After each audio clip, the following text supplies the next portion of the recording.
This one's called Boondocking for Beginners. It's been 10 months since I've started boondocking, and before I did any boondocking, I had never even stepped foot in an RV. So this is for those of you who are thinking about boondocking, who maybe don't even have your RV yet, some things you're going to need to know. I started my boondocking late July, beginning of August, heading towards Yuma, Arizona. First mistake. Yuma, Arizona, end of August, all the way through maybe the middle of September, even end of September. Way too hot. So the first thing you need to know, how much heat can your RV take? Mine couldn't handle anything over about 95, 100 degrees. It was too hot for the RV. The refrigerator couldn't stay cold. The air conditioner couldn't keep up. When you're out in desert and the temperatures reach 100 degrees, there's no shade, there are no trees. So the shell of the RV would probably hit 120, 130. And so number one, know what your RV can handle. Know the extremes. And I ended up spending the first probably 2 weeks I was in Yuma, Arizona in a hotel. And a bit expensive, but the RV was too hot to live in. Other things you need to know is that knowledge of the area, specifically for the desert, you need to know what a wash is. It's not something you do. It's a place you don't want to park if it's getting ready to rain. So you know, I didn't know what a wash was, and so I had to learn that.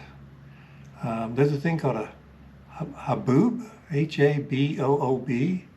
Had no idea what that was until I saw one, and it's like Raiders of the Lost Ark. It's I'm sorry, like more like the Mummy. It's this monster sandstorm, and they get them in Arizona.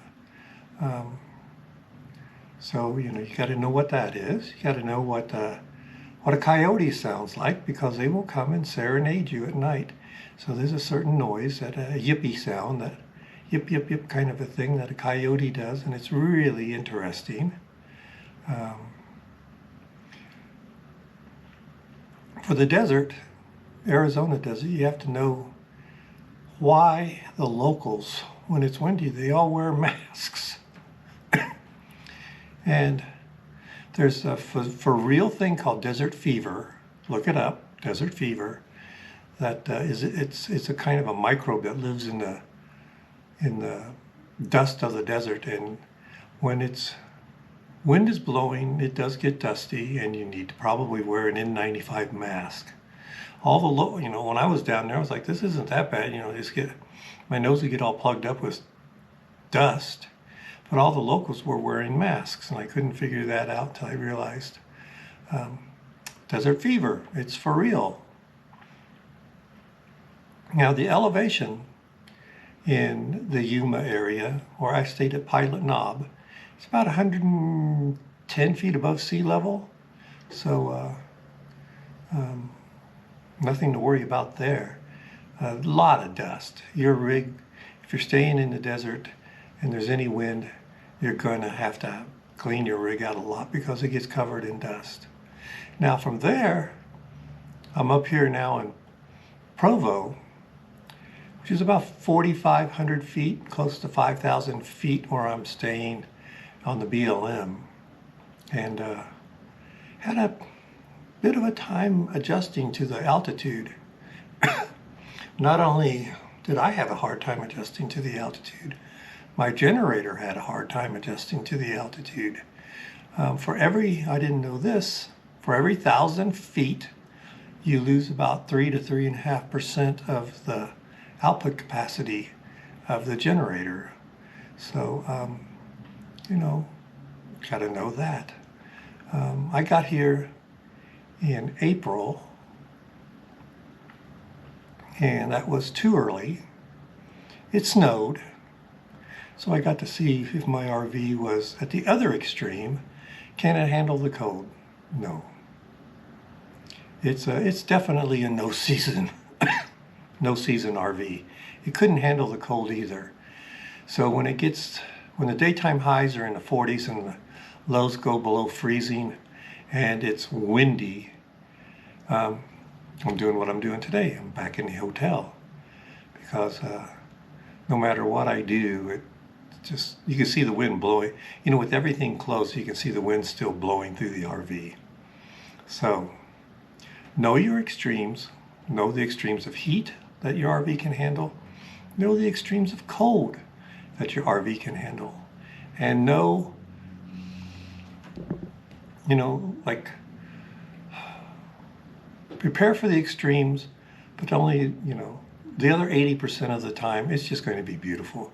The desert was beautiful. Here's a picture that I took of a desert sunset. And there just were many, many, many of these that just, you know, were incredible. So take a look at this.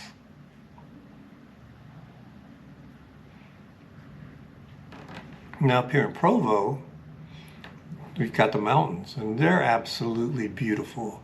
From BLM next to Provo Lake, and here's a little bit about Provo Lake, and it's absolutely beautiful.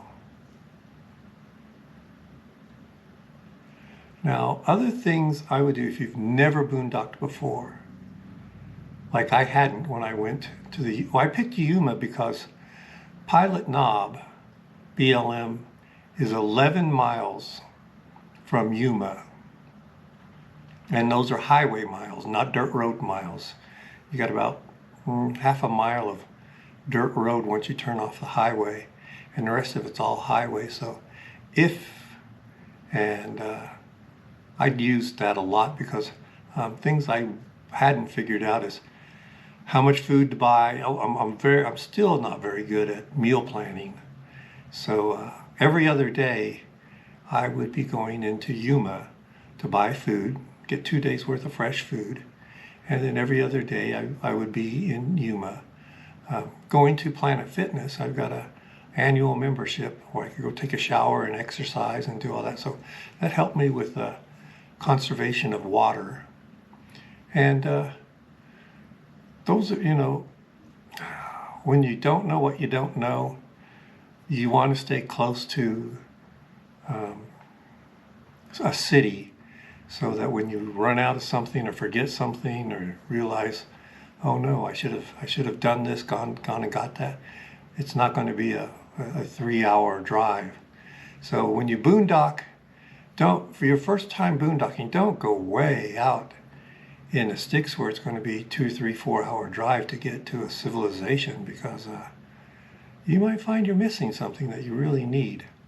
So this is for the person who's never boondocked before, like me, never been in an RV before, like me, and you know, hopefully a couple of these hints will strike home and help you out with your adventures. And like I say, you know, I'll try to remember all the things that I screwed up with, but there were a lot, and I was glad to be near town.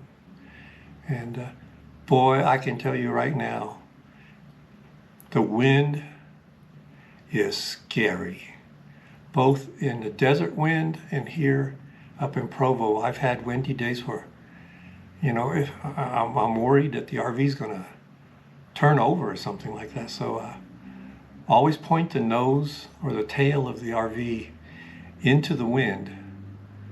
That was one of the best pieces of advice anybody ever gave me, because you're not going to flip an RV over head to toe, you know, front to back. They're going to flip over side to side. So point the nose or tail into the wind, and you can ride out most of them. So that's a beginner's guide to RVing, boondocking if you've never been out there on the road before. So I'll keep posting if you keep watching. Thank you so much.